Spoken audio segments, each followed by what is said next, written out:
Hi, this is Jenny. Welcome to my 3-part series for beginner yoga. I'll take you through an easy routine that you can follow over the next 3 days. The first day, today, we'll be doing a 10-minute routine that you can follow along. The second day, we'll do a 20-minute routine you can follow along, building on what we did the previous day. And on our third day, we'll do a 30-minute sequence, building on everything we've learned those first 2 days, so you feel comfortable on your mat when you come into class or whether you're practicing on your own.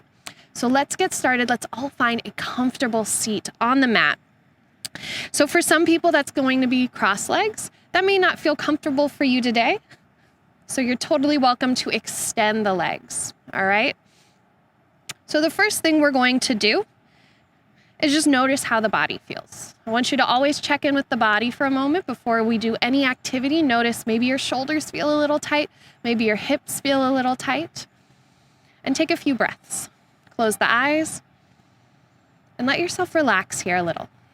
Soften the muscles.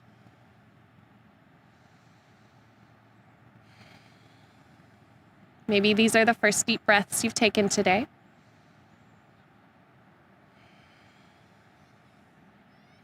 And now let's make our way to our hands and knees.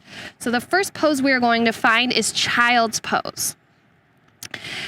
Now, for any of my friends with issues with knees, with your hips, this may be your least favorite pose, but that's okay. So I want you to bring your big toes to touch, your knees out wide, and we're sitting back towards the heels. Now, for some of us, we may not be able to get our hips to our heels. I definitely couldn't when I first did yoga. So I want you to instead stack your hands and open the elbows and let your forehead rest. So we're still getting that length through the spine, but we're not creating any tension in the neck, and we can actually find a little more ease and stretch through the arms. So keep pulling your tailbone back. Get that nice stretch through the hips, soften the shoulders.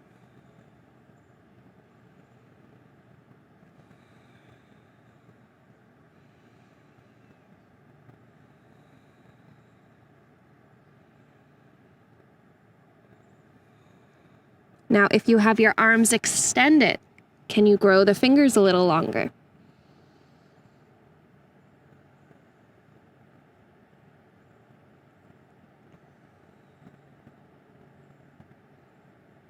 Feel the forehead resting either on your hands or on the mat.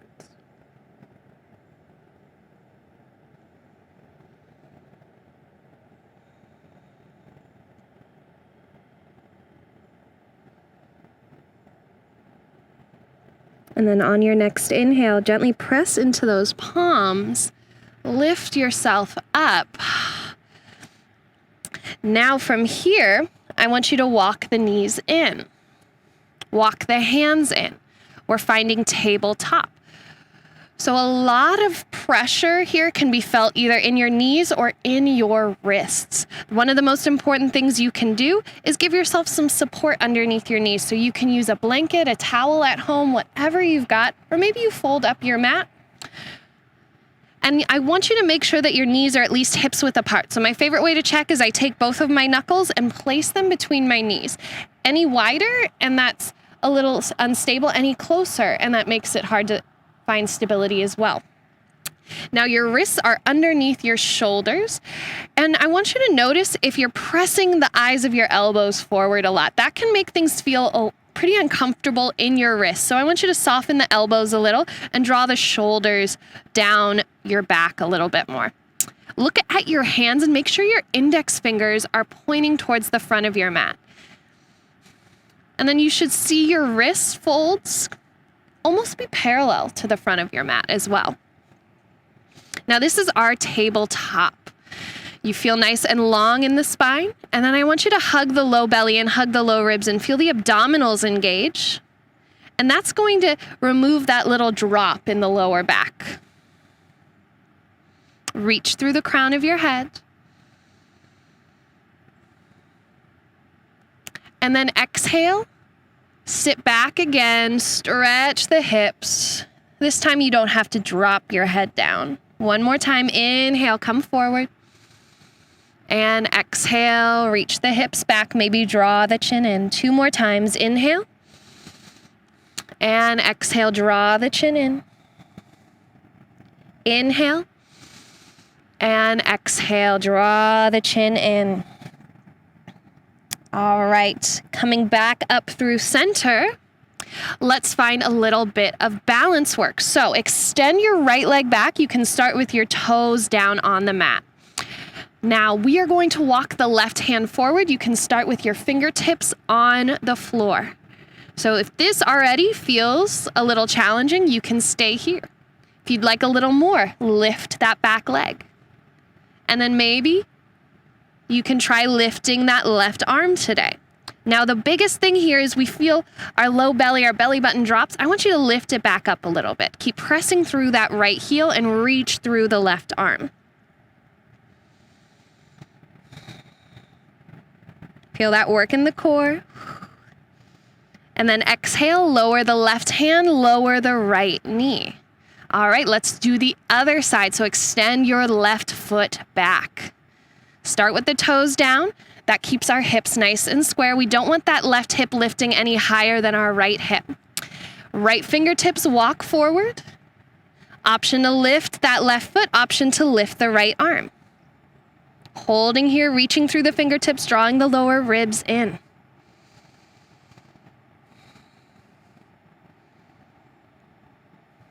And exhale, hand comes down, knee comes down. Let's take a few rounds of cat-cow. Now, cat-cow, that's a stretch where we inhale, pull the heart forward, lift the tailbone, stretching the front body. Exhale, chin in, round the spine, let the tailbone draw down for cat. Stretching our back body. Inhale for cow. Exhale for cat. Do about 2 more on your own. Now, this can feel totally new if you've never moved your body like this. You may also be feeling like your wrists are getting a little tired. That's totally normal as well. We don't really spend a lot of time walking around on our hands anymore, not since we were little babies. So our wrists aren't as comfortable down there as they as we'd like them to be. So we're going to take now a stretch for the spine. This one's called puppy dog pose, Anahata Asana. Walk the hands forward, keep your hips over your knees, and let the forehead come down. And just like with our child's pose, you can stack your hands instead and open the elbows, letting the forehead come down. Press down into the tops of your feet. Now our knees are hips width apart still, so we can lean our hips back and lift the tailbone a little higher. Now for my friends who have their arms extended, you can press into the palms a little more and lift the elbows, or keep them soft. And as always, walk your hands out wide if your shoulders feel tight.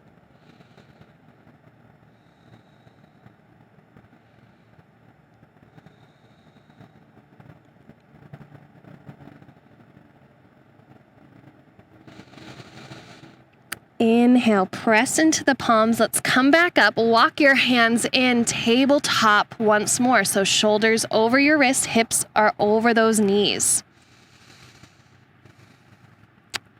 And then let's go into those core balances. Reach the right toes back. Start with the foot down. Walk your left hand forward.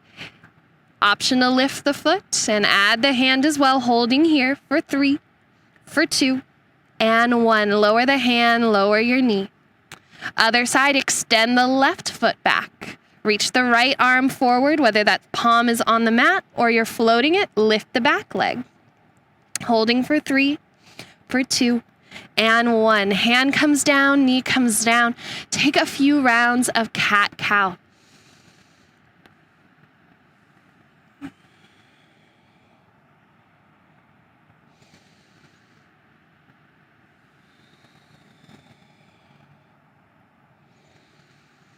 And coming back to neutral, let's open up the knees, big toes touch, hips reach back, arms reach forward, or stack the hands under your forehead. Child's pose.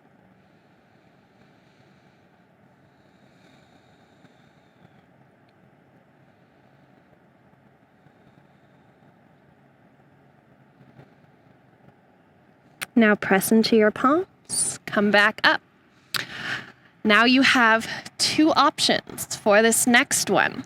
You can either come back into your puppy dog pose with the forehead coming down. If your shoulders are feeling tight, so a lot of these movements may feel new to you, start with those hands stacked and elbows wide. Now, if you're feeling pretty comfortable in the shoulders, pretty comfortable in the hips, we're going to curl the toes under and lift the hips up and back, holding in our down dog. We're only here for a few breaths, and I want you all to bend your knees a lot here. So the heels stay lifted. Pull your weight back to your thighs, holding here for 5, 4, 3, 2, and then on 1, let's lower our knees and all come back down into tabletop. Okay, those hands walk in, shoulders over your wrists. Take a few rounds of cat-cow again.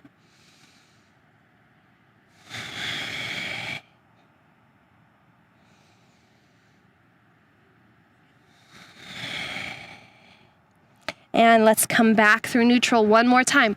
Down dog or puppy dog, your choice. Curl your toes under or walk your hands forward and lower and keep the knees down. For those in down dog, don't worry about whether or not your heels touch the mat. The most important thing here is that we pull our ribs back. So I want you to lower your knees for a moment, and I'm going to show you what I mean by that. So with your hands down, you're lifting your hips up and back. Now, a lot of time what I see is you're still bringing that weight over your shoulder or over your wrists with your shoulders. I want you to draw those shoulders back and feel your hips pull back, your sit bones pull back. But that doesn't mean my heels are coming down. No, I'm keeping my knees bent, and that's helping me bring things back a little bit easier. Now, eventually, one day, maybe you find that your hamstrings are happy enough to extend. But for now, don't worry about that. Keep those knees bent and keep your weight back towards your heels. We're here for 3, for 2, and 1. Coming down. Let's find tabletop. If you're in puppy dog, I want you to sit back into a child's pose, your version of child's pose.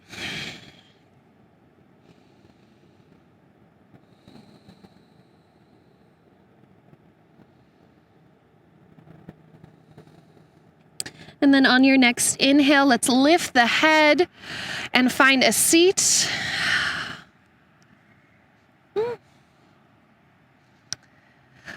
So thank you for tuning in for my 10-minute easy beginner sequence.